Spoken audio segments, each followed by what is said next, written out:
இப்பதானே ஆபீஸ்க்கு போறேன்னு போனாரு.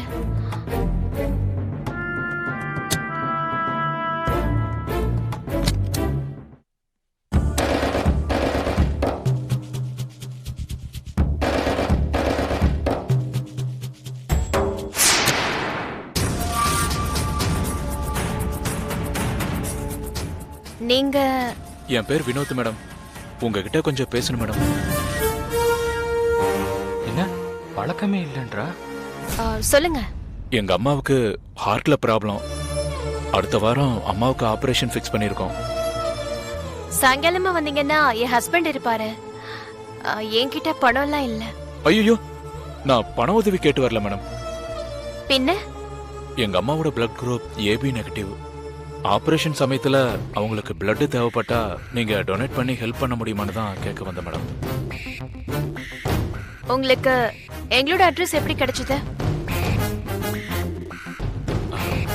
தப்பா எடுத்துக்காதீங்க மேடம்.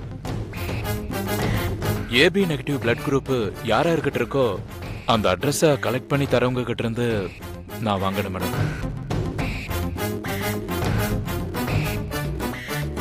என்ன மேடம் யோசிக்கிறீங்க? ரொம்ப ரேர் குரூப் மேடம். ப்ளீஸ் முடியாதுன்னு மட்டும் சொல்லிடாதீங்க. நான் அப்படியெல்லாம் சொல்லல. ஆனா நான் என்னோட டாக்டர் ஒரு தடவை கன்சல்ட் பண்ணிட்டு சொல்றேன். Madam don't worry. டாக்டர் என்ன சொன்னாலும் ஒரு நல்ல காரியத்துக்கு தானே நான் டொனேட் பண்றேன். சரிங்களா? Thank you madam. ஆபரேஷன் டேட்டை ஃபிக்ஸ் பண்ணதும் நான் உங்களுக்கு இன்ஃபார்ம் பண்றேன் madam. Okay. Thank you madam. Thank you very much.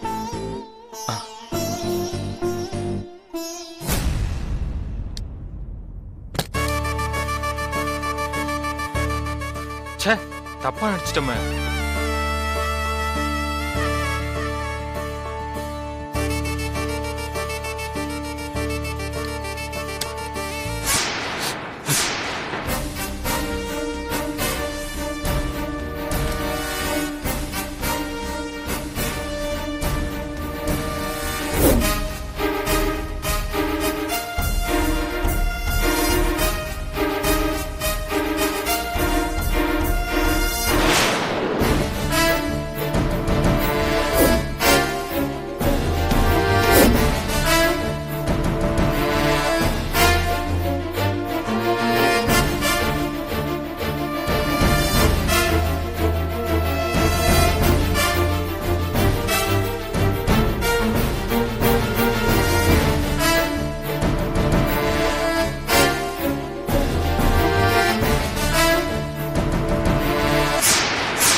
நீங்க என்ன பண்றீங்க?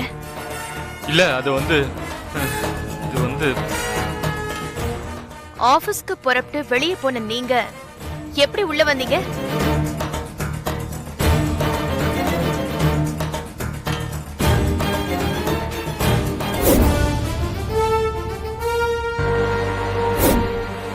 ஹாஸ்பிட்டல்ல இருந்து கிட்டத்தட்ட 1 கிலோமீட்டர் நாம ஸ்கூட்டர்ல வந்தோம். ஆனா நீங்க ஒரு வார்த்தை கூட பேசல. நான் கர்ப்பமா இருக்கிறது உங்களுக்கு சந்தோஷமா இல்லையா? சந்தோஷம் தான். இல்லையே அப்படின்னு வாய் மட்டும் தான் சொல்லுது. மனசுல சந்தோஷம் இருக்கிற மாதிரி எனக்கு தெரியலையே. என்ன சந்தேகப்படுறீங்களா? இல்ல. இறங்குங்க.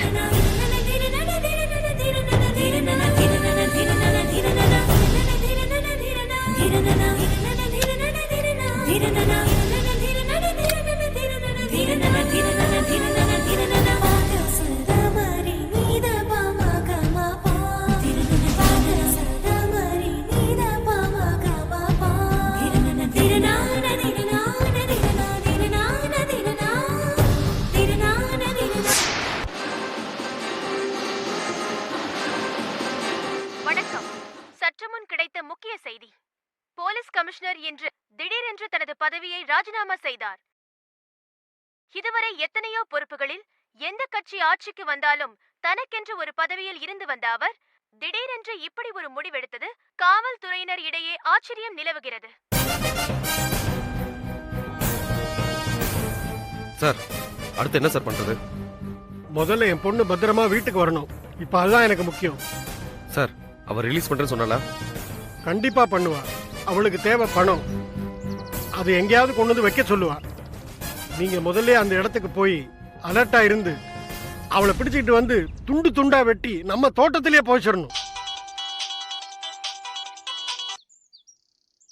ஹலோ, வணக்கம் கமிஷனர் சார். அதான் நீ சொன்ன மாதிரியே நான் வேலையை ராஜினாமா பண்ணிட்டேன்ல. டிவில நியூஸ் பார்க்கல? என் பொண்ணு எப்படி இருக்கா? நல்லா இருக்கா? இங்க பாரு, ஆரம்பத்துல இருந்து என் கேள்விக்கெல்லாம் நீ ராங்கா தான் பதில் சொல்லிட்டு இருக்க.